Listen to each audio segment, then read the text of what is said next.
Boa noite, amados irmãos, graça e paz. Continuamos aqui o nosso encontro online. Eu gostaria de convidar vocês, então, a juntos continuarmos nessa série do livro de Marcos, que tem por título O Servo Real. Nós temos aprendido várias coisas sobre o servo, já vimos sobre a sua autoridade, já vimos sobre a sua identidade, já vimos a religião do servo na semana passada, que é o Evangelho. E hoje, então, dando continuidade a esse tema, nós veremos as dádivas do servo. As dádivas do servo. Uma das coisas boas de se fazer parte de uma família é que a conquista de uma pessoa é desfrutada por toda a família, não apenas por ela. Vou dar um exemplo. Quando um pai ou uma mãe são agraciados com um aumento no salário, com uma promoção no trabalho, não apenas ele ou ela desfrutam disso, mas toda a família, todos os filhos desfrutam dessa conquista. É bem verdade que isso também acontece no casamento. As minhas conquistas não são apenas conquistas minhas, mas são conquistas nossas. A minha esposa e a minha filhinha que vai nascer também desfrutam daquilo que nós conquistamos por meio do nosso trabalho. E isso também é verdade sobre Cristo Jesus. Tudo aquilo que Cristo conquistou com a sua vida perfeita, com a sua morte, com a sua ressurreição, tudo aquilo que ele conquistou também é nosso pela fé. É meu e teu, se tão somente nos ajoelharmos e declararmos a nossa fé perante Cristo. A Bíblia usa algumas imagens para trazer isso à nossa memória, como por exemplo em Hebreus é dito que Cristo é nosso irmão mais velho. E a imagem de irmão mais velho para nós é um pouco familiar. É aquele que tem mais responsabilidades que os outros irmãos, aquele que cuida dos irmãos mais novos, que ajuda a família a cuidar dos outros irmãos. Cristo, então, como cabeça da igreja, tudo aquilo que ele conquistou, tudo aquilo que ele recebeu do Pai como recompensa pela sua vida, também nos é oferecido quando nós nos rendemos a ele. Então, o nosso texto de hoje, que está lá em Marcos, capítulo 2, abra sua Bíblia comigo. Marcos, capítulo 2, nós leremos a partir do versículo 23. Nós veremos 3 dádivas do servo para as nossas vidas. 3 dádivas de Cristo, que ele conquistou na cruz e que agora, pela fé, é estendida para o seu povo. São elas, então: Cristo oferece, o servo oferece liberdade da religiosidade falsa, o servo oferece liberdade da dureza de coração e o servo oferece liberdade do domínio das trevas. 3 das dádivas dos servos. Nosso texto vai do versículo 23, então, do capítulo 2, até o versículo 12 do capítulo 3. Então eu lerei conforme o texto for fluindo. E a primeira dádiva, como anunciei, que nós veremos é: o servo oferece liberdade da religiosidade falsa. Capítulo 2, nós leremos do versículo 23 até o versículo 28. Diz assim: Ora, aconteceu atravessar Jesus em dia de sábado as searas, e os discípulos, ao passarem, colhiam espigas. Advertiram-nos os fariseus: Vê, por que vocês fazem o que não é lícito aos sábados? Mas Jesus lhes respondeu: Nunca lestes o que fez Davi, quando se viu em necessidade e teve fome, ele e os seus companheiros? Como entrou na casa de Deus no tempo do sumo sacerdote Abiatar, e comeu os pães da proposição, os quais não é lícito comer senão aos sacerdotes, e deu também aos que estavam com ele? E acrescentou: O sábado foi estabelecido por causa do homem, e não o homem por causa do sábado, de sorte que o Filho do homem é Senhor também do sábado. Então, nesse texto nós vemos uma história simples aqui. Jesus e seus discípulos estavam passando por uma seara, provavelmente de trigo, e eles, com fome, estavam colhendo espigas para se alimentarem. Eles estavam cansados, eles estavam famintos, e colheram espigas para se alimentarem. E os fariseus que queriam ver em Jesus alguma falta, que estavam seguindo a Jesus, então foram e falaram: ei, por que vocês não estão fazendo aquilo que é proibido, aquilo que é ilícito no dia de sábado? E Jesus então questiona eles e dá como um exemplo, relembra eles uma história do Antigo Testamento relatada em 1 Samuel, primeiro livro de Samuel, em que Davi, que estava passando fome, ele ainda não era rei. Ele já tinha sido ungido para ser o rei de Israel, mas ainda não era rei. Ele estava faminto, ele e seus companheiros. Então Davi vai diante do sumo sacerdote e pede os pães da proposição, pede alguma coisa para se alimentar. E o sumo sacerdote, o sacerdote Abiatar, então entrega a Davi os pães que só era lícito aos sacerdotes comerem. Então o argumento de Jesus é basicamente o seguinte: se Davi, quando estava com necessidade, em extrema necessidade, ele pôde, então, quebrar uma lei dada em Levíticos, uma lei cerimonial. Eu, Cristo, que sou maior do que Davi, não posso quebrar uma lei estabelecida por homens? Esse parece ser o fluxo do argumento de Jesus aqui. Jesus não está dizendo que ele pode quebrar uma lei do Antigo Testamento. Jesus cumpriu a lei de maneira perfeita. Mas Cristo está criticando os fariseus aqui, porque eles não estavam preocupados com a lei do Senhor. Eles estavam preocupados tão somente com as suas tradições. O argumento dos fariseus era contrário à própria Escritura, porque não havia nenhum mandamento proibindo o que Jesus e seus discípulos estavam fazendo. A lei proibia uma pessoa, quando ela estivesse passando por uma colheita que não fosse dela, de utilizar foices. Mas a lei não proibia alguém de colher com as mãos. Então Jesus e seus discípulos não estavam quebrando uma lei estabelecida por Deus. Eles estavam indo contra uma lei estabelecida pelos homens, pelos fariseus. A tradição judaica havia inventado 39 tipos de trabalho que não poderiam ser feitos no sábado. E algumas, assim, até fazem um pouco de sentido, mas algumas outras leis, essas 39, não fazem nenhum sentido. Como, por exemplo, eles não poderiam escrever mais do que uma letra no sábado. 2 letras já era considerado trabalho e então era pecado. Os judeus, não poderiam dar mais do que 1999 passos. Deu 2000, já era considerado uma jornada, então já estava violando a lei de sábado. Também era vetado, era proibido, vedado, que você pudesse atar ou desatar nós em dia de sábado. Coisas extremamente pequenas, coisas extremamente desnecessárias. Então o ponto é que os fariseus, eles não estavam preocupados com a lei de Moisés, eles estavam preocupados com seus preceitos inventados pelos mestres do judaísmo.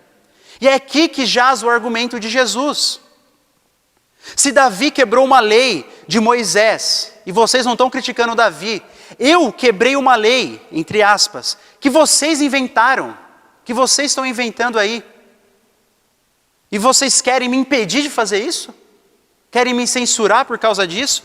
Então Jesus os corrige dizendo: o sábado foi feito por causa do homem. Se você ler o livro de Êxodo, por exemplo, quando Deus institui o sábado, na verdade ele instituiu na criação, mas Moisés estabelece como deveria ser cumprido o sábado, os propósitos do sábado. Você vai ver que o sábado foi feito para o benefício do homem. O sábado foi feito para que o homem pudesse restabelecer as suas forças físicas, para que o homem pudesse restabelecer as suas forças espirituais, para que ele pudesse dedicar aquele dia ao Senhor, santificar aquele dia ao Senhor. E os fariseus estavam fazendo justamente ao contrário. Eles estavam fazendo daquele dia como se o homem fosse feito unicamente para guardar o sábado. O sábado então não era mais um dia de descanso, era um dia pesado. O sábado era um opressor, era como um senhor de escravos que tornava o jugo dos judeus pesado. Jesus então fala isso: olha, vocês estão invertendo, porque o sábado foi feito para o benefício do homem. E então ele afirma a sua autoridade sobre o sábado, ele diz: porque o Filho do Homem, eu, Ou seja, Jesus, eu sou o Senhor do sábado. Jesus está falando, vocês esqueceram? Vocês não sabem que eu sou o Filho do Homem, aludindo a Daniel, que mostra a sua perfeita e plena divindade e humanidade juntas? Jesus está falando, Deus deu a lei. Deus deu a lei. E eu como Senhor, e como Deus, eu sei se eu estou quebrando ou não a lei. E Jesus não estava quebrando a lei de Moisés. Uma lei que Deus mesmo tinha dado. E por isso o Senhor tinha toda a autoridade de fazer aquilo que ele estava fazendo e de dar a correta interpretação daquele dia. Portanto, Jesus aqui, o servo real, ele está tirando o jugo pesado da religiosidade meramente humana. Ele está libertando os seus seguidores de seguir uma religião baseada nas obras, estabelecida através de preceitos criados por homens. É isso que Cristo está fazendo aqui. E a aplicação para nós é muito pertinente quando nós tentamos fazer um paralelo do ensino de Jesus, trazer os ensinos de Jesus para os nossos dias. Os mestres judeus, chamados rabinos, são os mestres da religião judaica, eles não haviam inventado essa lei, essas leis não surgiram, essas leis que não são as leis mosaicas, né? Essas leis além da lei de Moisés, elas não foram inventadas para escravizar o povo. Os estudiosos dizem que elas surgiram provavelmente no tempo do exílio babilônico, quando a nação de Judá, então, foi levada para a Babilônia. E quando eles chegaram lá, então, eles se depararam com questões que eles não haviam se deparado antes. Eles estavam no meio de uma nação pagã, sob o domínio de uma nação pagã. E eles perderam o centro religioso que eles tinham. Eles perderam o centro, o foco da sua religião, que era o templo, e eram os sacrifícios que eram oferecidos nesse templo. Agora eles não tinham mais templo nessa terra. Eles não tinham mais sacrifícios a serem oferecidos. E eles estavam lidando com situações que antes eles não lidavam. Então os mestres judeus começaram a estudar a lei e começaram a tentar aplicar a lei para os dias, para aquela realidade que eles estavam vivendo. Só que isso levou uma religião por obras. O problema então não foi com esse desejo deles de mostrar como a religião era válida para a vida diária, comum do povo. O problema foi que com o passar do tempo, as pessoas começaram a elevar essas leis ao mesmo nível da Escritura e até acima da Escritura. Esse foi o problema. Nós corremos esse risco hoje, meus irmãos. A tradição em si da igreja cristã, a tradição em si ela não é ruim. Ela não é ruim. Claro, se a tradição for contra a Escritura, ela deve ser lançada fora. Mas existem tradições que não são contra a Escritura e que podemos adotar. O problema é quando nós deturpamos elas, quando nós elevamos elas ao nível de Escritura. Vou dar um exemplo, nós temos algumas tradições, como a departamentalização dos ministérios, por faixa etária. Por exemplo, nós temos ministério infantil, nós temos ministério de juventude, que são os adolescentes e os jovens. E dentro desses ministérios, nós temos certas tradições, como por exemplo, o culto de jovens, o encontro de jovens é sempre no sábado. Eu não conheci nenhuma igreja no Brasil que o encontro de jovens fosse em algum dia diferente do que o sábado. E se fosse na segunda? E se fosse na quarta? Outro exemplo, quarta-feira de oração. Não existe nenhum mandamento na Escritura ordenando isso, são tradições das igrejas evangélicas, especialmente batistas. E são boas se nós usamos elas com uma finalidade bíblica. O problema é quando elevamos isso ao nível da Escritura. Vou dar um exemplo. Eu estava lendo um livro de um pastor americano, muito bom, muito respeitado, em que na igreja dele não existe essa departamentalização por faixa etária dos membros. Então não existe um ministério específico para crianças, um ministério específico para jovens, um ministério específico para adolescentes. Mas é uma igreja extremamente bíblica, que anuncia a palavra. E ele disse que algumas pessoas chegam na igreja dele e falam: você não tem um ministério infantil? Então essa igreja não é para mim. O que é isso? Se não elevar uma tradição ao nível de importância da própria Escritura. Quando a liderança da igreja quer fazer uma mudança, geralmente os problemas surgem não porque algum membro bem intencionado chega e diz: pastor, eu acredito que essa mudança é contra as Escrituras. Eu acredito que essa mudança não é boa, não é saudável para a igreja. Não, geralmente acontecem brigas por causa de tradições, por causa de preceitos de homens, e não por causa da Bíblia. As igrejas geralmente se dividem por coisas que não são essenciais. Como, por exemplo, o tipo de roupa que tem que vestir. Como, por exemplo, se o pastor tem que usar terno ou não. Como, por exemplo, se vai ser aceita a bateria dentro da igreja. O que é isso? Se não pessoas elevando tradições de homens ao nível da Escritura. Mais além, indo ainda um pouquinho mais fundo, nós temos a tendência então de pegar os próprios rituais da fé cristã, os próprios meios que Deus estabeleceu na palavra dele, e corrompermos isso, como por exemplo a oração. Muitos de nós usamos a oração não como para buscar conhecer a Deus, para buscar mais de Deus, para apresentar as nossas necessidades e pedir que Deus responda de acordo com a sua glória, mas tão somente usamos a oração como um meio para conseguirmos aquilo que nós queremos. E corrompemos ainda mais com vãs repetições, como diz Jesus, com religiosidade para ganhar glória de homens. O jejum, como foi no texto estudado na semana passada, o jejum era um mandamento bíblico para os judeus, uma vez por ano, mas os fariseus haviam elevado aquilo, haviam deturpado aquilo, jejuavam muito mais do que mandava a lei, e faziam isso só para ganhar glórias de homens. Quantos de nós hoje entendemos o jejum como um método de barganha com Deus? Se eu jejuar, Deus vai fazer.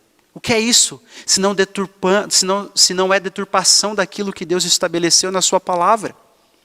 Leitura bíblica. Quantos de nós vamos para a Bíblia sem a reverência correta, sem o entendimento correto, sem uma mentalidade correta? Quantas vezes eu fiz isso? O que é isso, senão a nossa tendência de pegar coisas boas, tradições que são boas, mas as corrompermos com a nossa religiosidade fria? Então, como nós podemos cuidar, meus irmãos, para não cairmos nesses erros? A Bíblia nos apresenta alguns caminhos, como por exemplo, saiba diferenciar o que é tradição daquilo que não é. O que é um princípio ou o que é conselhos de homens daquilo que é expressamente declarado na Escritura. Saiba diferenciar essas coisas. No exemplo que eu dei, não é ordenado em nenhum lugar da Escritura que tenha o ministério com jovens, que tenha o ministério infantil. Vai brigar por causa disso?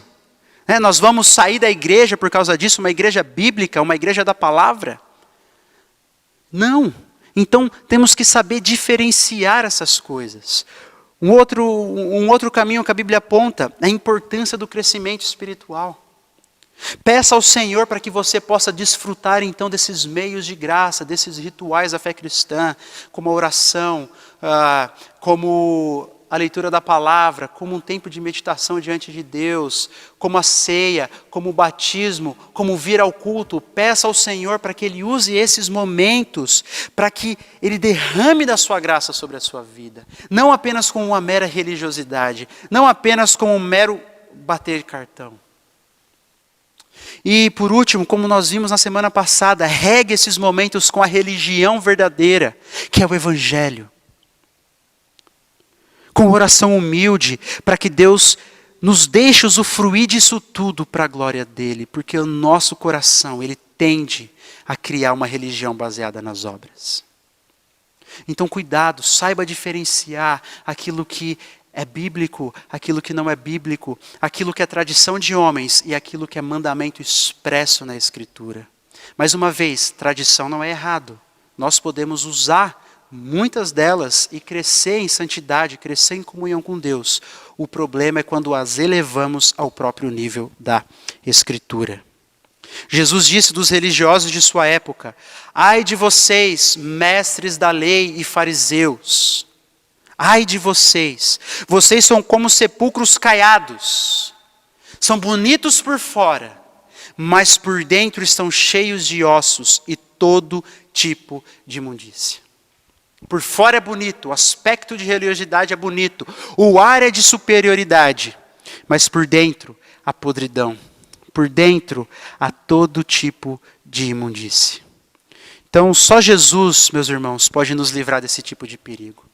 Só Jesus, como diz a sua palavra, pode tirar de nós o nosso jugo pesado e colocar então em nós um jugo, um fardo que é leve, que é manso, que é suave.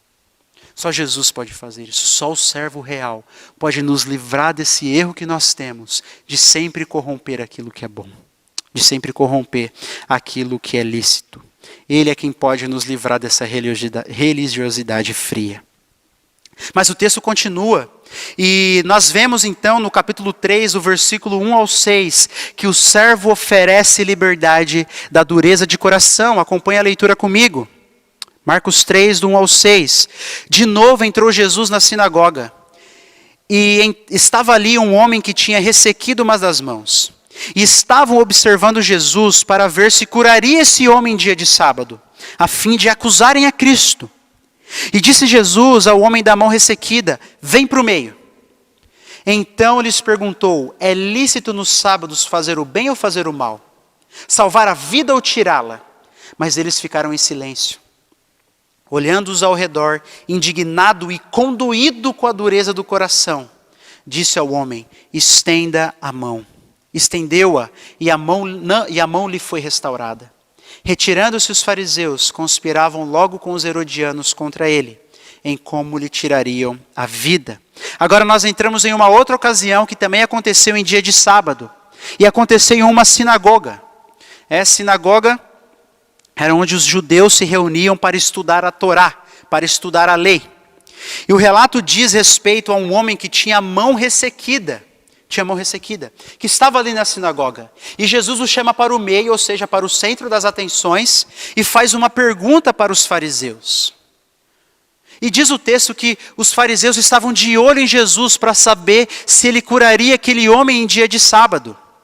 Eles estavam procurando motivos para acusar Jesus, porque a lei, a pena para aquele que descumpria o sábado era a pena capital, a pena de morte. E, mais uma vez aqui, a preocupação dos fariseus não era com a palavra de Deus, mas era com as suas tradições. Não existia nenhum mandamento que proibisse a cura de alguém no sábado. Mas existia, entre aquelas 39 leis inventadas pela tradição judaica, uma lei que proibia, por exemplo, alguém de fazer algum tratamento de saúde, como arrumar uma mão ou um pé deslocado. Os judeus só permitiam que alguém fosse tratado no sábado se aquela pessoa, aquela enfermidade, aquilo que ela estava passando oferecesse risco à sua própria vida. Então Jesus sabia disso. Jesus sabia que eles não estavam preocupados com a lei de Moisés, mas tão somente com a sua religião. E o caso desse homem aqui não oferecia risco à vida. Não é verdade? Ele tinha uma mão ressequida. Uma mão ressequida. Não oferecia nenhum risco a ele. Então Jesus vem e pergunta: é lícito fazer bem ou fazer mal no dia de sábado? O que é lícito fazer? Tirar a vida ou dar a vida em dia de sábado? E então os fariseus ficam quietos. E diz o texto que Jesus ficou indignado e pesaroso com a dureza do coração humano. A palavra indignado aqui é literalmente irado. Jesus foi tomado por uma ira por causa do coração duro dos fariseus, mas também o seu coração ficou condoído, pesaroso, e aqui a palavra também, aqui a palavra significa profundamente triste, profundamente triste. Os fariseus, no versículo 6, por que Jesus fica irado e triste com a dureza do coração do homem? Porque se você vê o versículo 6, os fariseus estavam dispostos a matar a Jesus. Eles se juntaram com os herodianos, e se tem dois grupos que se odiavam, eram fariseus e herodianos. Que os herodianos eram adeptos do domínio de Roma, de Herodes, sobre a terra de Israel, e os fariseus queriam liberdade, independência para o seu povo. Mas eles estavam dispostos a matar a Jesus, a planejar matar a Cristo, que não deu nenhum motivo lícito para eles, do que ver aquele homem com a mão ressequida ser curado. Que triste a dureza do coração do homem, não é mesmo? Que triste. O coração do homem é um antro de imundícia, de pecados. Jesus disse em Mateus 15, porque é do coração do homem que procedem maus desígnios, homicídios, adultérios, prostituição, furtos, falsos testemunhos, blasfêmias. É do coração do homem, é do meu e do seu coração que isso procede. E a aplicação para nós aqui é que, meus irmãos, só Cristo, só o servo real pode remover a dureza do nosso coração. Na nova aliança que Deus profetizou em Jeremias e Ezequiel, nos é dito que o Senhor tiraria de nós um coração de pedra e nos daria um coração de carne, um coração moldável, um coração que obedecesse a sua lei. E isso nos é feito no momento da regeneração, em que o Senhor abre os nossos olhos e que o Senhor muda o nosso coração. A questão é que nós não somos livrados totalmente da nossa natureza pecaminosa. Nós não somos livrados totalmente da nossa natureza adâmica, de Adão. E até mesmo nós crentes podemos, e de fato muitas vezes ficamos com o nosso coração endurecido. Como por exemplo, quando nós nos iramos contra a palavra do Senhor. No aconselhamento, muitas vezes, quando a pessoa está buscando orientação bíblica dos pastores, então os pastores, com a sabedoria bíblica, diagnosticam, fazem um diagnóstico do que está de errado com a pessoa fica irada. A pessoa fica irada. Quantas vezes as pessoas não querem pedir perdão por motivo de orgulho? As pessoas não querem perdoar também por um motivo de orgulho. O coração do crente pode ser endurecido. Hebreus vai dizer isso. Cuidem para que vocês não sejam endurecidos pelo engano do pecado. O autor de Hebreus diz para mim e para você. Os fariseus estavam dispostos a matar a Jesus do que reconhecer que eles estavam errados, do que reconhecer que a tradição deles estava errada. Eles não queriam um coração orgulhoso, endurecido. Assim somos muitos de nós, em muitas fases da nossa vida. Muitos irmãos estão dispostos a romper relacionamentos, a não estender a mão para o próximo, a brigar por todos os motivos possíveis, política, falta de perdão e doutrina, por várias coisas, e não assumem, não pedem perdão por causa de um coração endurecido. Quantos de nós perdemos a oportunidade de amadurecer na fé, de desfrutar de um relacionamento mais profundo de Deus, de um conhecimento mais vívido de Deus, porque simplesmente não queremos assumir que nós estávamos errados, não queremos assumir que nós talvez interpretamos a Bíblia errado alguma vez nas nossas vidas, que nós talvez entendíamos aquela doutrina de maneira equivocada, ou que aquilo que nós achávamos que era o melhor para a igreja não foi. Quantos de nós perdemos de crescer em comunhão com Deus e uns com os outros, porque temos um coração endurecido por causa do orgulho e não queremos pedir perdão?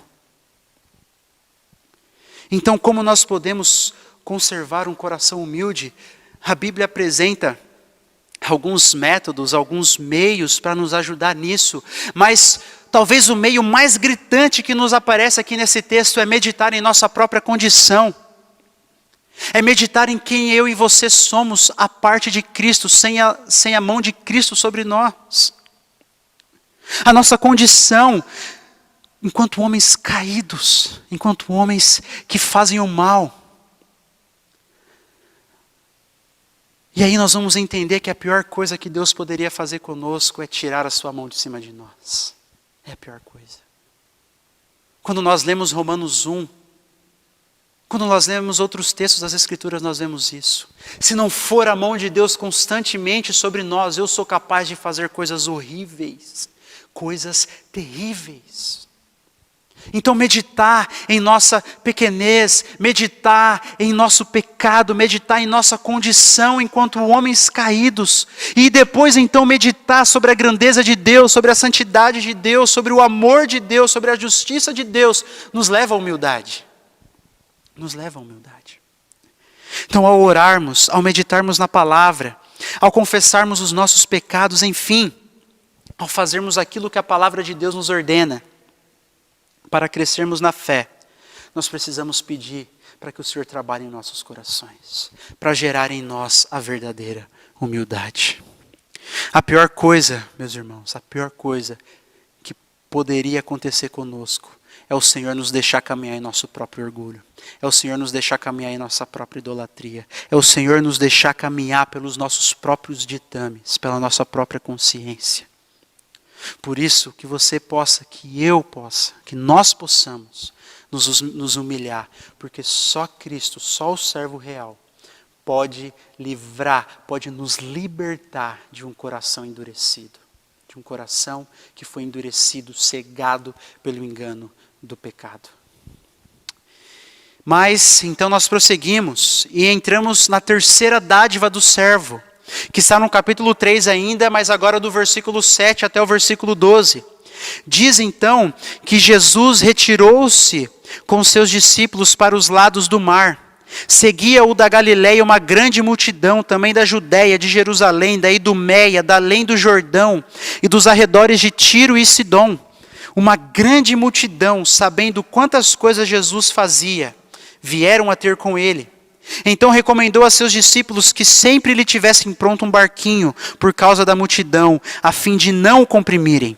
Pois curava muitos, de modo que todos os que padeciam de qualquer enfermidade se arrojavam a ele para o tocar. Também os espíritos imundos, quando viam, prostravam-se diante dele e exclamavam: Tu és o Filho de Deus. Mas Jesus lhes advertia severamente que não o expusessem à publicidade. A terceira dádiva do servo, então, que nós vemos nesse versículo é que o servo oferece liberdade do domínio das trevas. O servo oferece liberdade do domínio das trevas. O texto, então, continua. Diz que Jesus se retirou para os lados do mar, talvez para uma parte mais deserta, para que ele pudesse ter um tempo de descanso. Os fariseus não davam descanso para Jesus, mas Jesus não conseguiu isso. Várias pessoas, grandes multidões o seguiam. E aqui talvez você pense que multidões sejam 10, 20, 30 pessoas. Não. Provavelmente centenas, milhares de pessoas estavam seguindo a Jesus, de maneira que ele falou: olha, deixa um barquinho preparado, porque se o negócio apertar aqui, nós vamos ter que ir para o meio do mar, para ter um tempo de descanso, para que eles não nos comprimam aqui. E diz o texto que gente de todo tipo ia ver Jesus. Há regiões da Galiléia, de Jerusalém, da Judéia, que eram majoritariamente de judeus, das regiões da Idumeia e da além do Jordão, da Transjordânia, que eram regiões mais mestiças entre judeus e gentios, iam ter com Jesus, e regiões como Tiro e Sidom, que eram quase todos gentios. Então gente de todo tipo, com enfermidades, possuídas por demônios, iam ter com Jesus. E o texto diz, o que é interessante aqui do texto, parece que o ponto central do texto está no final desses versículos, que diz que os espíritos imundos, as pessoas possuídas por demônios, vinham e diziam: Tu és o Filho de Deus. E Jesus diz para eles não expuserem isso a público ainda, porque não havia chegado o tempo de Jesus expor isso para todas as pessoas. Mas tem um detalhe no texto interessante que diz que eles vinham, esses espíritos imundos, e se prostravam diante de Jesus. Essa palavra no grego, quando nós vemos no Novo Testamento, ela é usada todas as vezes, menos uma. Todas as vezes, menos uma em que ela é usada no Novo Testamento, é um inferior se prostrando diante de um superior. Então isso nos ensina uma coisa importante. Cristo é superior e é mais poderoso que as forças malignas. Portanto, o servo real oferece vitória sobre as forças malignas, oferece liberdade do domínio das trevas. E a aplicação para nós aqui, meus irmãos, é a batalha espiritual. Esse termo já ficou muito malhado no nosso meio, não é verdade? E dentro desse meio, desse estudo de batalha espiritual, geralmente nós vemos dois extremos. Geralmente existem aquelas pessoas que tudo é batalha espiritual, tudo é culpa do demônio, tudo é culpa da opressão maligna. que tudo gira em torno disso. Então tem um culto específico para expulsar demônio, um culto específico para desamarrar a maldição, tudo é culpa dele, tudo é culpa do diabo e dos seus anjos, que enfatiza isso demais. Mas tem um outro extremo que geralmente nós caímos, eu caí por muito tempo nesse erro, que é desvalorizar isso, que é não pensar nisso, que é não ter isso em mente, a batalha espiritual em mente, é achar que está longe, que nunca vai acontecer comigo. Esses dois erros têm que ser evitados. A Bíblia nos chama a caminhar num equilíbrio desses dois extremos. E um outro problema que geralmente nós, de uma linha mais tradicional, temos, é ver a batalha espiritual apenas como possessão demoníaca. A batalha espiritual acontece lá no campo missionário, é longe de mim, e 99% das vezes é possessão demoníaca. Mas não é. Por mais que um crente em Jesus não possa ser possuído por um demônio, a batalha espiritual é vívida. A batalha espiritual é diária sobre a minha e a sua vida. No Novo Testamento, nós vemos as artimanhas de Satanás e de seus anjos para acabarem, para atrapalharem a vida do povo de Deus de maneiras sutis. Por exemplo, em 1 Timóteo capítulo 4, Paulo diz que certos falsos ensinos, quando entram na igreja, são doutrinas de demônios. Então, até mesmo quando nós estamos estudando a Bíblia, quando nós estamos lendo, quando nós estamos trabalhando com a interpretação de algum texto, acontece uma batalha espiritual. Quando nós estamos lendo a Bíblia, podemos ter ensinos que não são bíblicos, que são doutrinas de demônios. Outro exemplo que a Bíblia nos traz, Efésios capítulo 4. O texto parece nos dizer ali que quando há falta de perdão entre irmãos, nós estamos dando lugar ao diabo. Quando há ira no coração, nós estamos abrindo uma brecha para Satanás. O que é isso, senão a batalha espiritual em algo corriqueiro? Nós sempre temos que estar nos perdoando uns aos outros, sempre tem alguma coisa que nós fazemos de errado, temos que pedir perdão. Quando não há perdão, quando há ira, é um lugar para o diabo entrar. É o texto bíblico que diz isso, é uma batalha espiritual acontecendo. Mateus capítulo 16, o texto bem conhecido, quando Jesus Cristo diz para Pedro, arreda-te, Satanás.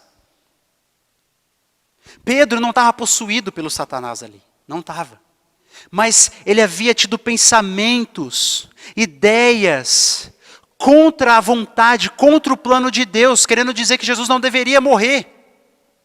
Então o que é isso, senão a Bíblia nos mostrando que a batalha espiritual pode ser sutil, pode ser um pensamento, alguma ideia equivocada, pode ser.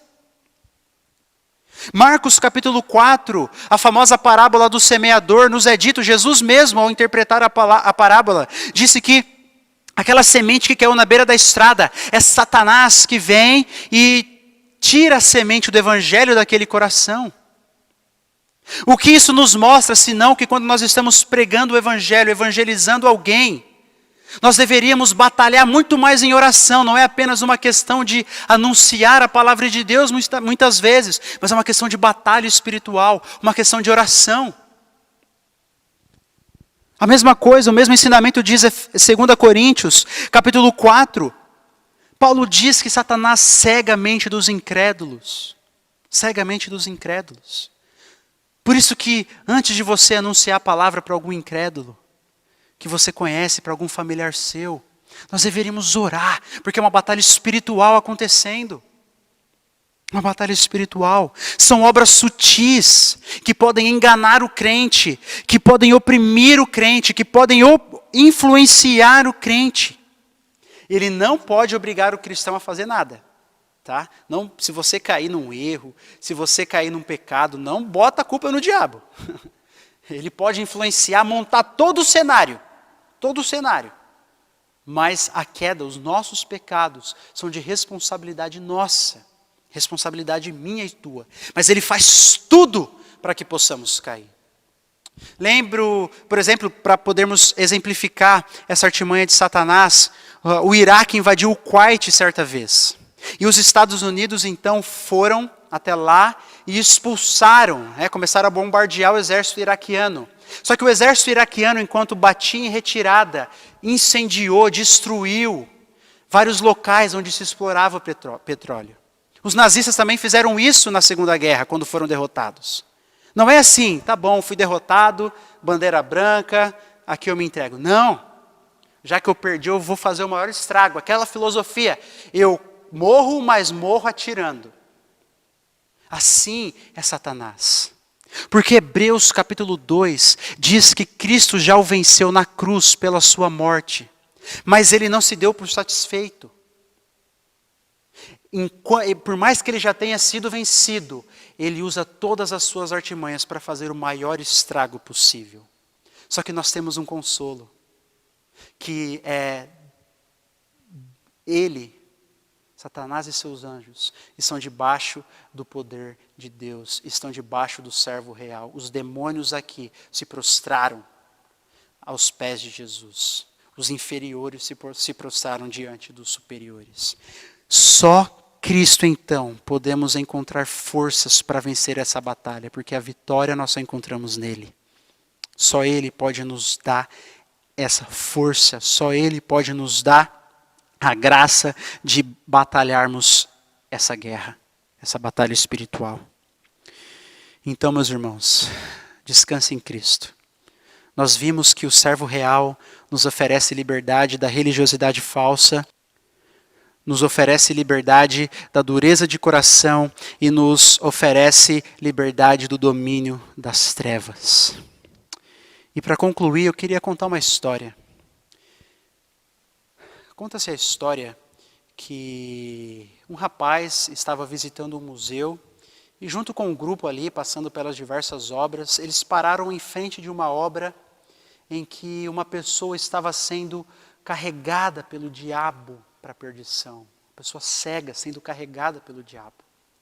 E então o instrutor ali, o guia, estava falando sobre a imagem, então uma pessoa levanta, assustada, ela ficou tão tomada com aquela imagem que ela disse, não! O guia turístico então, o guia do museu, volta os olhos e fala, ei, calma rapaz, é só uma imagem. Ele não pode ouvir a sua voz, mas eu e você, hoje, nós podemos ouvir a voz do Espírito. Nós podemos ouvir a voz de Cristo que emana da sua palavra. E eu quero te dizer, você, meus irmãos, você que está precisando de força, que está precisando de sabedoria para lidar com essas lutas, clame a Cristo. E você que ainda não conheceu o verdadeiro Evangelho, pode ser uma pessoa presa em religiosidade falsa, pode ser uma pessoa que ainda tem um coração endurecido, não importa quais práticas religiosas você diz fazer.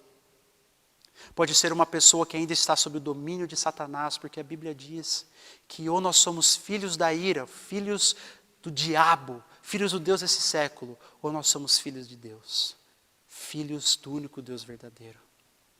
Martinho Lutero já dizia, o homem é como uma besta, ou ele é montado por Deus, ou ele é montado por Satanás. Então você, que ainda não encontrou descanso para a sua alma, que ainda não encontrou descanso para a sua consciência, que ainda não encontrou a paz que só Cristo pode dar, nessa noite o Espírito te chama.